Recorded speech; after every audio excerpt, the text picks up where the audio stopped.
Buenos días, Alberto. Buenos días, Nuria. Bienvenida. Y bienvenidos todos a nuestros oyentes de este podcast de microbiología, organizado por la Asociación E. coli de la UAM, Universidad Autónoma de Madrid. Bueno, Nuria, cuéntele a la audiencia qué nos trae hoy aquí. Pues mira, Alberto, hoy vamos a hablar de un tema que va a resultar muy familiar para la audiencia. Concretamente vamos a hablar de las pandemias. ¿Qué experiencia tienes con las pandemias? Pues yo con las pandemias, pues horrible, la verdad. Entre que no se puede salir, que si 2 meses encerrados, el estrés de bachiller, horrible. Horrible, horrible. ¿Y tú? Total, es que te entiendo completamente. Me pasó lo mismo. O sea, segundo de bachillerato en pandemia, encerrados en casa, fue horrible. Y luego ya le sumas el estrés con los familiares y tal. Y nada, yo lo pasé muy mal. Espero que no haya otra, desde luego. Bueno, sí que tenemos constancia de que esta pandemia nos ha marcado mucho. Sin embargo, no ha sido la primera. En la historia de la humanidad ha habido varias pandemias que nos han afectado. Concretamente, hoy vamos a hablar de la más conocida, la peste negra. Pues esta famosa pandemia de la peste negra ocurrió en el año 1348. Para ponernos un poco en contexto, pues estamos en el medievo, estamos en una época de expansión del comercio, de crecimiento de las ciudades y tal, donde la población europea pues era cercana a unos 100 millones de habitantes. Es más, de hecho, con la caída del Imperio Romano, ninguna pandemia había azotado Europa, por lo que las medidas de prevención contra este tipo de sucesos estaban bastante relajadas. Entonces, durante estos 4 años que duró el primer brote, pues la población europea se vio bastante afectada. De hecho, descendió unos 20 millones de habitantes. Es decir, pongamos que un cuarto aproximadamente de la población murió de forma directa por esta enfermedad.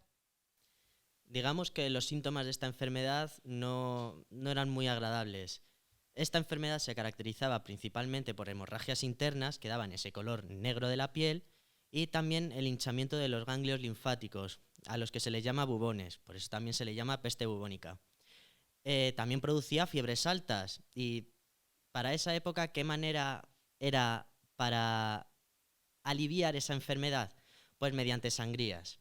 Y estas sangrías pues las realizaban pues los médicos, también usaban sanguijuelas o sapos, también pinchaban esos forúnculos. O también, como se pensaba que la enfermedad se transmitía por el aroma, pues mediante tratamientos de aroma, con baños con hierbas aromáticas, como por ejemplo las rosas, y de hecho los médicos tienen esta máscara en la que el pico lo llenaban de aromáticos y de esa manera pues pensaban que evitarían contagiarse.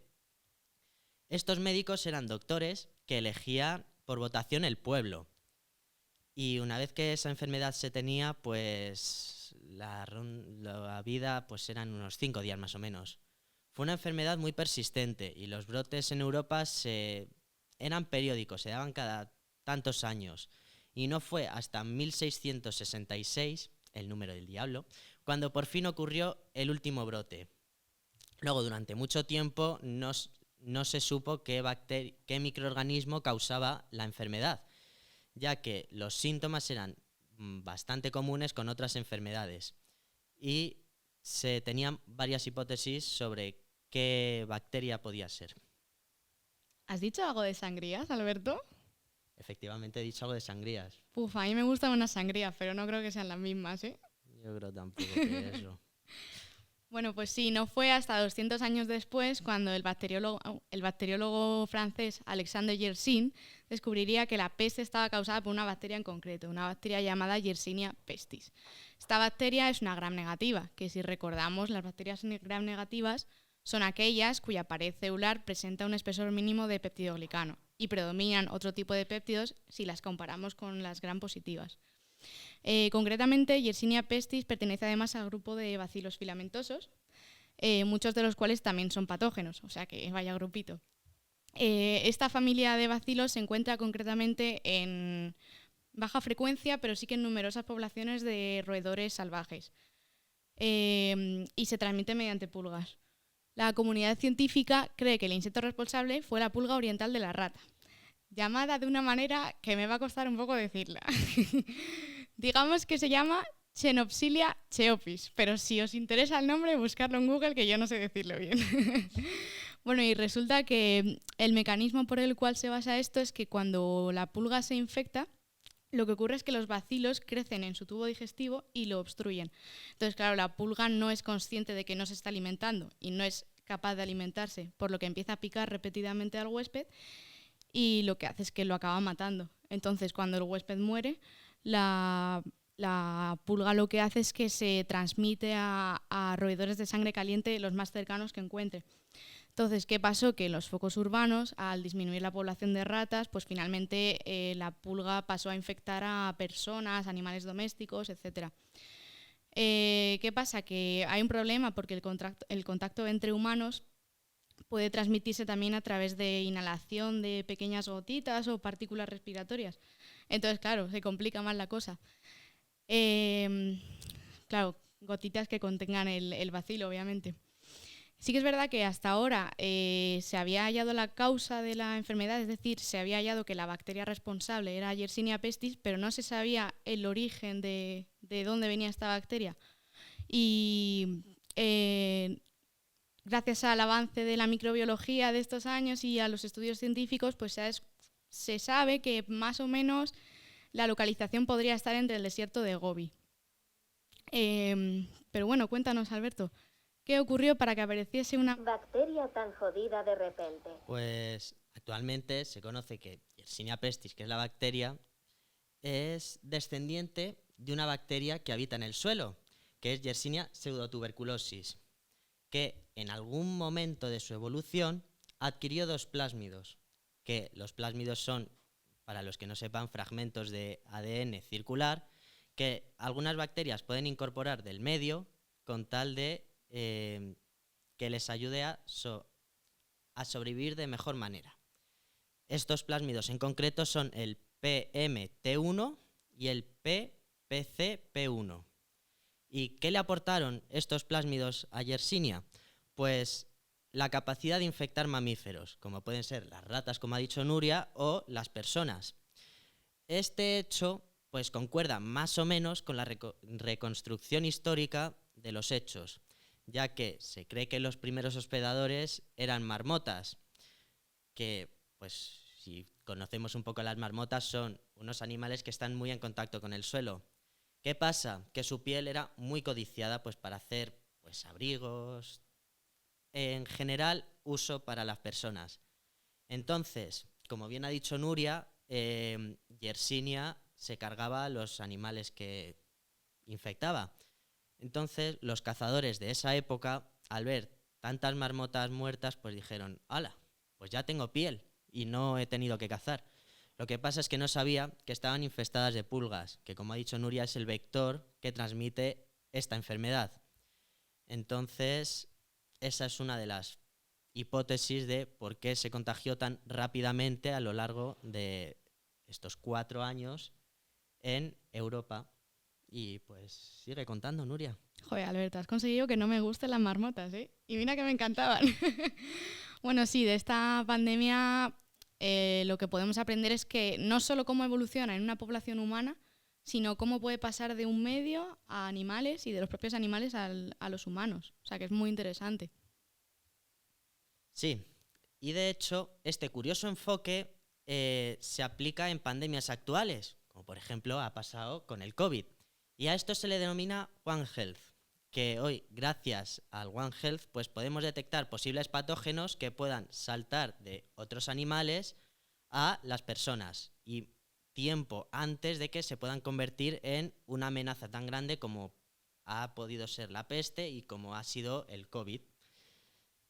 Así que, ¿qué piensas de los científicos? Me parece increíble que los científicos sean capaces de abordar estos problemas antes de que ocurran. O sea, es como muy alucinante. De hecho, hablando de ciencia, ¿sabías que se consiguió secuenciar la bacteria Yersinia pestis? Sí, porque en 2011 se hizo un estudio multidisciplinar en varias universidades, lo publicó Nature, y se hizo un estudio en universidades de Canadá, de Alemania, de Estados Unidos y tal. Y lo que permitió esto es secuenciar a Yersinia y situarla en un árbol filogenético de las bacterias. El análisis, de hecho, se hizo a través de restos de huesos humanos de un cementerio de Londres. O sea que alucinante. Y a mí esto personalmente me parece una cosa muy guay porque ya no solo es que podamos analizar muestras de tejidos vivos, sino que me parece increíble que se puedan analizar muestras a partir de huesos o de restos arqueológicos de muchísimos años atrás. ¿No te parece increíble? Totalmente, o sea, es asombroso el nivel al que ha evolucionado la ciencia, pero vale, está muy bien todo esto estudio, pero ¿nos puede mostrar algo más? Pues mira, de hecho sí, nos puede mostrar más. Este estudio nos demuestra que esta epidemia, a partir de esta epidemia, que ocurrió, como hemos dicho antes, en 1348, perdón, ha ocurrido una divergencia de estas bacterias, tal y como ocurrió con las variantes del COVID, que esa no lo conocemos bien. Y finalmente pues, han generado dos grandes familias de Yersinia. Hoy tenemos dos familias de Yersinia a partir de una familia anterior. Entonces podríamos decir que las Yersinias que existen actualmente son las tataranietas de la Yersinia anterior. Wow. O sea, es muy asombroso el saber que una bacteria actual ha estado presente desde hace... ¿Cuánto van? Unos cuantos de siglos. Me da pereza contar, soy de ciencias, no de números.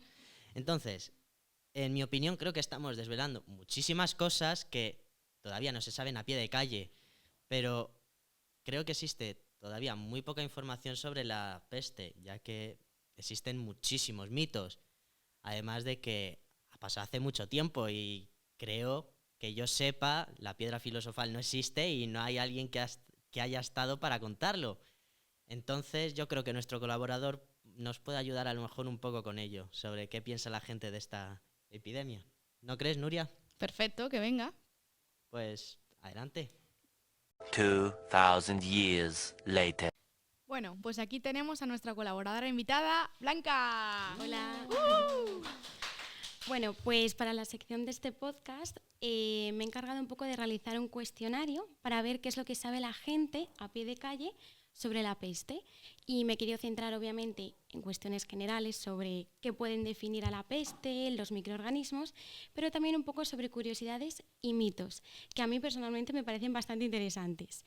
Y en primer lugar, bueno, he querido dirigir este cuestionario a un grupo de personas muy amplio para poder ser un poco representativo sobre realmente qué es lo que sabe la sociedad actualmente. Y en primer lugar, me pareció bastante curioso preguntar a la gente qué es el primer pensamiento que se les viene a la cabeza cuando escuchan la peste. Y realmente esta pregunta la hice un poco a propósito porque estaba buscando una respuesta en concreto, que era la muerte. Y efectivamente, a lo mejor de las más de 100 personas que respondieron al cuestionario, aproximadamente el 20% me dio esta respuesta, y es porque, como ya bien habéis comentado, durante estos brotes de peste se produjeron a lo mejor 20 millones, 30 millones de muertes. Es decir, a día de hoy las personas saben realmente cómo de devastadora ha sido esta pandemia en nuestras sociedades pasadas. Y obviamente obtuve más respuestas, como mascarilla, que está muy al día de hoy, pero también quiero como destacar una respuesta que obtuve, y es Yersinia. Es decir, hay gente que a pie de calle sabe que esta pandemia, esta infección, está provocada por una bacteria, pero es que además saben el nombre científico. Me sorprende mucho. Claro, es muy gratificante. Y luego, hablando un poco de bacterias, pues lancé la típica pregunta por excelencia, que es si saben qué tipo de microorganismos la producen. Y la verdad que estaban las respuestas muy polarizadas entre bacterias y virus, pero no es una respuesta que me produjera desazón ni me disgustara, porque al final, como ya bien habéis comentado, salimos de una pandemia provocada por un virus, que es el SARS-CoV-2, y además estamos acostumbrados a lidiar con gripes, con resfriados, que son todo infecciones víricas. Entonces es entendible que haya gente que pueda asociar la peste con una infección vírica, aunque no lo es, que es bacteriana. Y vamos a pasar ahora a otro apartado, que está centrado en lo que ya bien ha dicho Alberto, que son los médicos de la peste.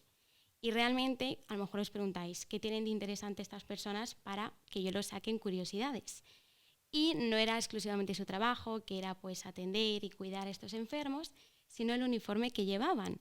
Y yo creo que mostré una foto y la mayoría de personas supo asociarlos con estas personas, y creo que nos viene muy bien para el podcast en Halloween, porque realmente era una imagen un poco lúgubre y aterradora. Total. Porque vestían de negro, con esos gorros, pero lo peor era la máscara, que tenemos aquí un ejemplar, que era una máscara, si podéis ver, una forma puntiaguda, alargada, que realmente nos podemos preguntar cuál era la utilidad de esto, porque no es para nada parecida a las mascarillas convencionales. Y estuve un poco investigando, y como ya ha comentado Alberto, se trataba de incluir una triala, que era una confección farmacéutica de unas 55 hierbas aromáticas, pero también tenía otros elementos, como por ejemplo, yo he flipado, la verdad, chicos, era carne de víbora en polvo, mirra, canela y miel. Qué asco, no sigas, por favor. Ya, yo me quedé Sin igual, la verdad. palabras. Y el objetivo de colocar al final de la máscara esta confección era dar al aire el tiempo suficiente para impregnarse de estas hierbas, que ellos entendían que eran protectoras, para que el aire, antes de llegar a las fosas nasales y pulmones, no estuviese contagiada y así proteger a los médicos. Me parece súper heavy esto. Ya, la verdad que O sea, sí. no tenía mal ni idea. rollo, Yo pero- siempre me lo he preguntado y nunca entendía el motivo de por qué era así la... Y lo más curioso es que se ha investigado en estudios bastante recientes que realmente tanto el uniforme como en concreto estas hierbas no proporcionaban ningún tipo de, por así decirlo, protección real contra la enfermedad. Entonces, a lo mejor los médicos que no se infectaban pues habían tenido un poco de suerte, porque no era muy efectivo. Y hablando de las máscaras, me quiero centrar en algo que no es muy científico, pero creo que es importante porque permite recalcar el factor y la importancia que puede tener, por así decirlo, la ciencia en nuestra cultura. Y es que durante el siglo XVI, que nos encontramos en pleno Renacimiento, surgió un nuevo tipo de teatro en Italia, que era el que se conoce como comedia dell'arte. Y este estaba basado en que todos sus personajes estaban enmascarados.